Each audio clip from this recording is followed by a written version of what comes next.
महावितरणच्या विरोधात कोकळेचे माजी उपसरपंच विद्यमान ग्रामपंचायत सदस्य अमित कांबळे आंदोलन छेडण्याच्या तयारीत। उष्णतेच्या लाटेत कवठेमहांकाळ शहरासह तालुक्यातील ग्रामीण भागातील नागरिक होरपळून निघत आहेत। त्यातच सतत खंडित होणाऱ्या वीज पुरवठ्यामुळे नागरिक अधिकच हैराण झाले आहेत। वीज खंडित होण्याचे प्रमाण तालुक्यातील ग्रामीण भागात तसेच कवठेमहांकाळमधील वाड्या वस्त्यांवर सर्वाधिक आहे। अतिरिक्त भार वाढत असल्याने वीज पुरवठा खंडित होत असल्याचा दावा महावितरण करत आहे। तर वाढलेल्या उष्णतेमुळे विद्युत रोहित्रामधील तेल कमी होणे, काही यंत्रे नादुरुस्त होण्याचे प्रकार घडत असल्याने दुरुस्तीची कामे वाढली असल्याचे कंपनीच्या अधिकाऱ्यांचे म्हणणे आहे। गेल्या काही दिवसांपासून सतत वीज पुरवठा खंडित होत आहे। काही भागात तर कायमच वीज गायब होत असल्याच्या तक्रारी आहेत। यातच सायंकाळी 6 ते रात्री 10 या 4 तासाचे भार नियमन लादण्यात आले आहे।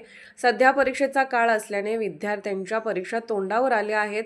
ऐन परीक्षेच्या काळातील भार नियमामुळे विद्यार्थ्यांच्या अभ्यासावर परिणाम होत असल्याने विद्यार्थी व पालकही चिंतित झाले आहेत। शहरात वाढत्या डासांच्या प्रादुर्भावामुळे डेंग्यू व इतर आजाराचे रुग्ण असल्याने भार नियमाचा त्यांनाही फटका बसताना दिसत आहे। गृहिणी वर्गाला देखील रात्रीच्या स्वयंपाकाच्या अनुषंगाने अडचणीचा सामना करावा लागत आहे। रात्रीच्या अंधाराचा फायदा घेत भुरट्या चोरांचे प्रमाण वाढण्याची शक्यता देखील वर्तवली जात आहे।